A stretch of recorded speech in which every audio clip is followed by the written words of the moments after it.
I had an intervention. Because as crazy as it sounds, there was just no switch off. There's nothing wrong with staying up doing the thing that you love because, well, you love it, right? And my brain just felt like it had shut down. But ultimately, the expectations were from me. I had an intervention. It turns out you can push yourself far too much and burn out doing the thing that you love. Over the last few months, since January really, I have been pushing myself to do as much as I can, to get as far as I can, to up level both in quantity and quality within what I'm doing as much as possible. And it left me ill, overtired, unmotivated, and exhausted. Since January and moving into this new flat, I've been really pushing myself. I've been watching lots of Gary Vee and Stephen Bartlett and hearing how they say that you shouldn't have time off, you should hustle. And whilst I think that there's nothing wrong with hustle, there's nothing wrong with staying up doing the thing that you love because, well, you love it, right? But when, like me, you're working from home and the place that you're living in is both your film studio, it's your coaching practice, it's the place that you sleep, the place that you cook, the place that you work on projects, it can get overwhelming and can get a bit too much. So long story short, my brain has been like a computer in overdrive, where the RAM is just not enough to keep up with the amount of tabs that are open. And I'm someone who has a lot of tabs open. Now, all of this overwork led to me getting ill a few weekends ago. Well, I was really feverish, going from being shaky cold and really shivery to feeling really, really hot and waking up sweating in the night. So I stayed in bed all day, but I worked because I had a really busy week ahead of me. And so within 2 days, my body was feeling back to normal. I still felt really, really tired, but I had to press on. I had a talk in London. I had a full day of workshops and assemblies at a school. I had a 4-hour training session for new facilitators for another organization that I work with, and a whole bunch of coaching with some high-risk clients in between. Also working with clients in different time zones, meaning that I had to have coaching sessions at 8 a.m. multiple days in a row.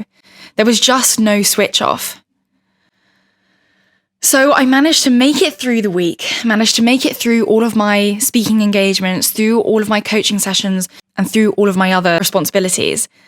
But by the time it got to the weekend, I was feeling really run down and really tired, and my brain just felt like it had shut down. There was just too much, and I didn't feel present. It was like there was a glaze over my eyes. It was like I wasn't enjoying things anymore.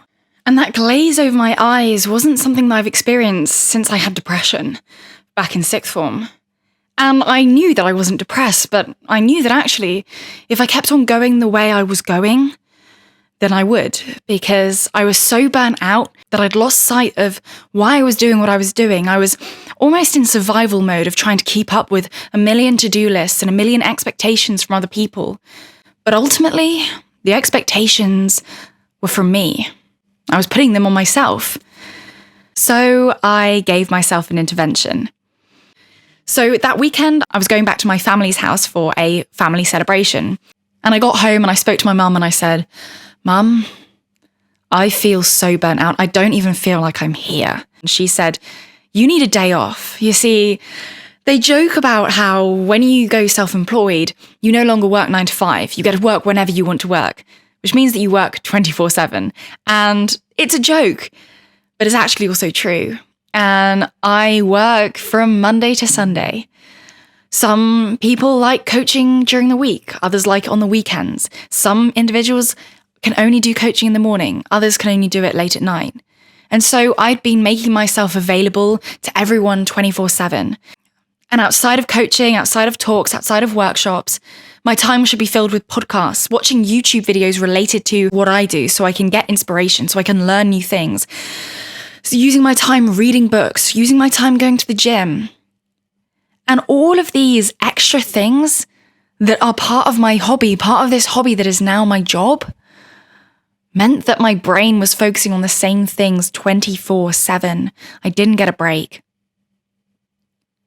And because I'd been working so hard, because this had been happening so much, it took a few days of break to get me out of that. So over the weekend, I spent some really quality, wholesome time with family. 2 days of eating far too much delicious food. 2 days of laughing fully from my belly. 2 days with only one coaching session with one of my rapid transformation clients. And when I left my families at the end of the weekend on Sunday night to come back to my flat, I still felt exhausted.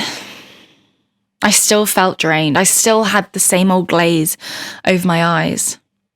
So I decided then and there, I need to make some steps. I need to look at how I'm feeling and how I need to be feeling to do my job to the best of my ability.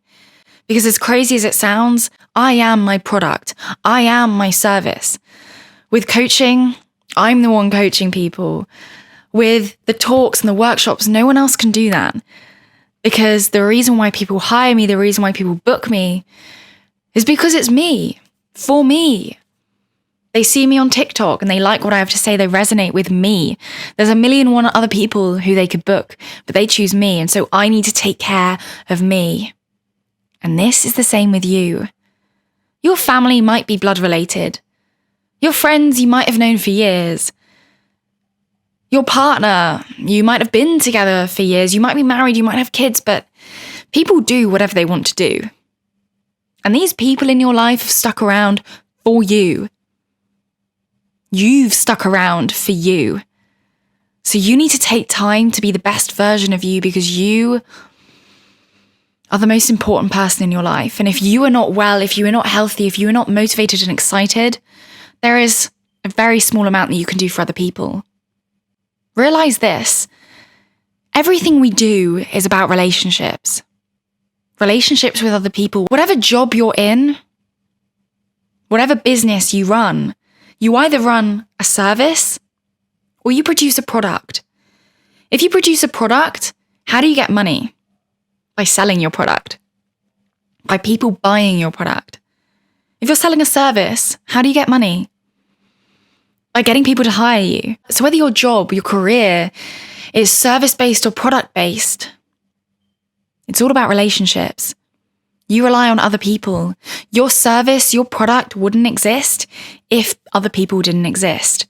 And the better you are with your staff, the better you are with your family, your customer, your children, the better you are with yourself, the better life seems and the more successful you are.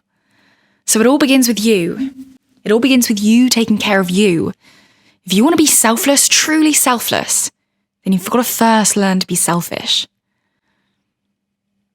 So, like me, have a look at your life before it gets out of hand, before you find yourself burnt out, ill, unhealthy, shouting at someone in your family.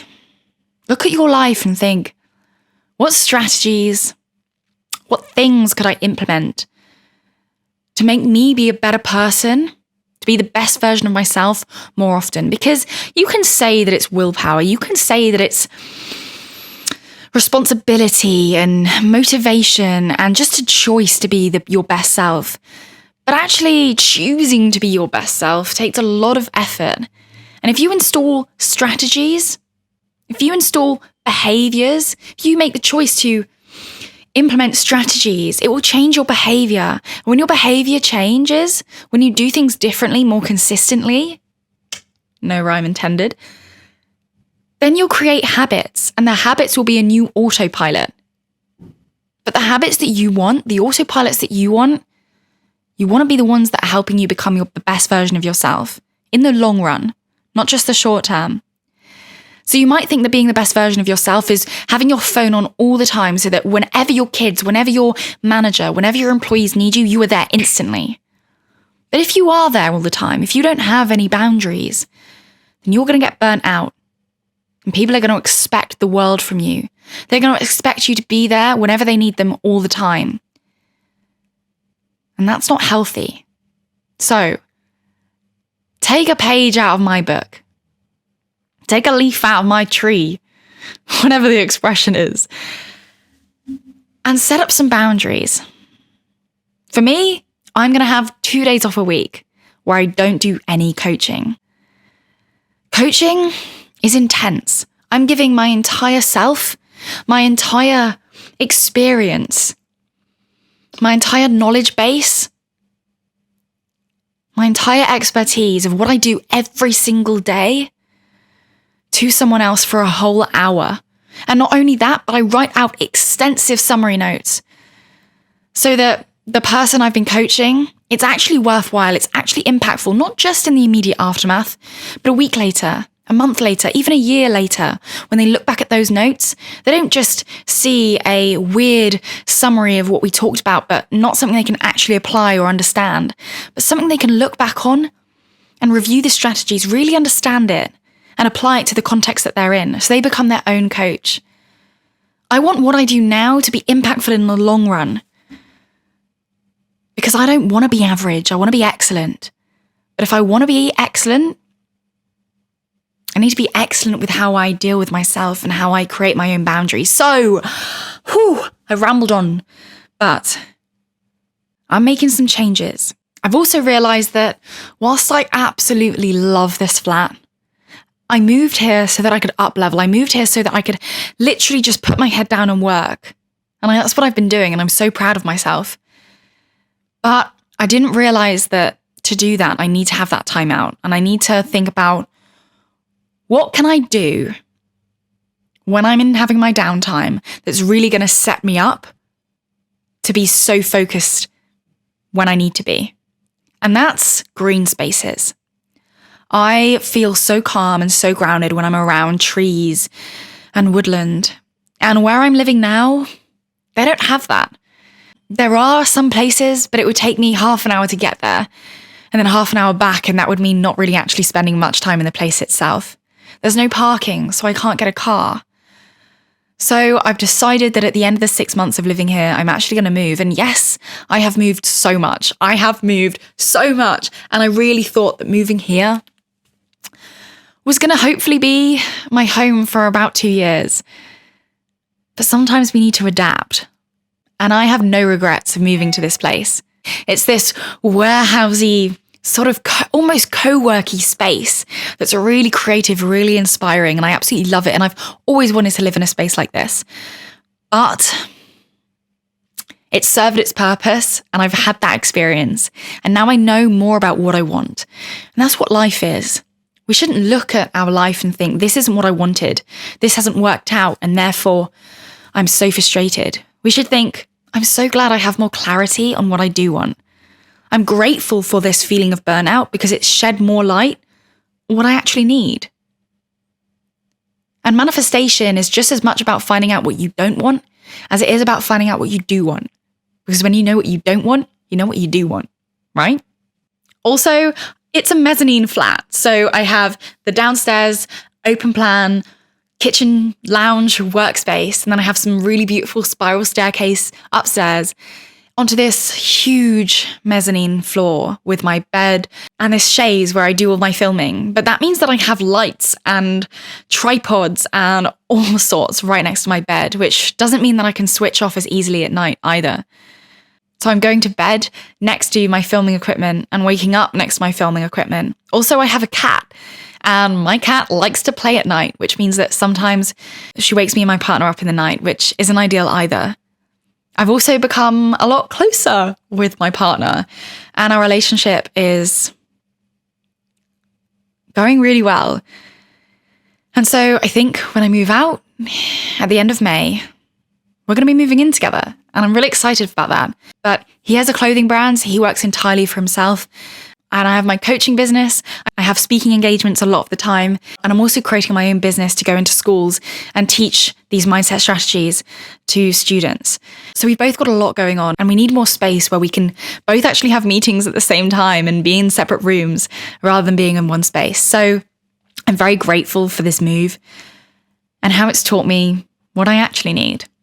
So if you take anything from this video or podcast or audio experience, wherever you're listening or watching this, it's that I encourage you to sit down and look at your life. Look at where maybe you're not doing as much as you should, but also when you're doing more than you should. Are you writing to-do lists that you never, ever finish, that you never, ever tick off? If you are, then I highly encourage you to write a to-do list. Get your journal and write down all of the things that you've achieved in the week. If you're feeling unproductive or feeling annoyed at yourself for not finishing your to-do list, then write down everything you've achieved. Honestly, it's so simple but so magical. And also, I often find myself where if I'm feeling burnt out and exhausted, I'll think, why?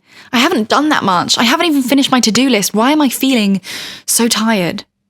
And then I'll follow my own advice and write a to-do list and realize that I should be way more tired. How am I still awake? Having done everything that I've done, I should be feeling way worse than this. And then I start to feel proud of myself. I start to feel productive.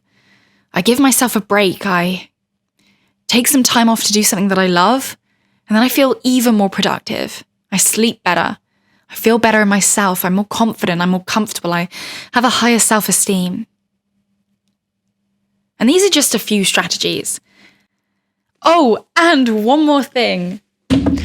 My partner and I have decided to take a spontaneous trip to Cornwall this weekend. So I live in Rugby, which is 4.5 hours away from Cornwall, but we've booked a lovely little annex in Newquay, and we're going to go and just have a break. I have booked off all coaching sessions, so it's literally going to be a work-free weekend.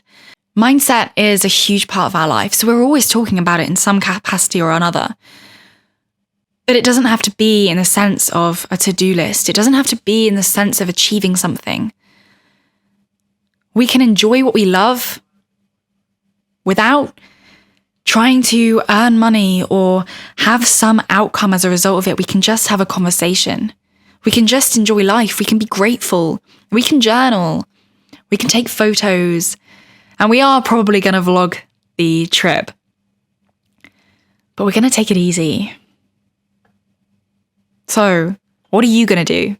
Anyway, thank you for listening to me share my personal intervention. Is there an intervention that you should be making? Thank you so much. And all that's left to say is, I appreciate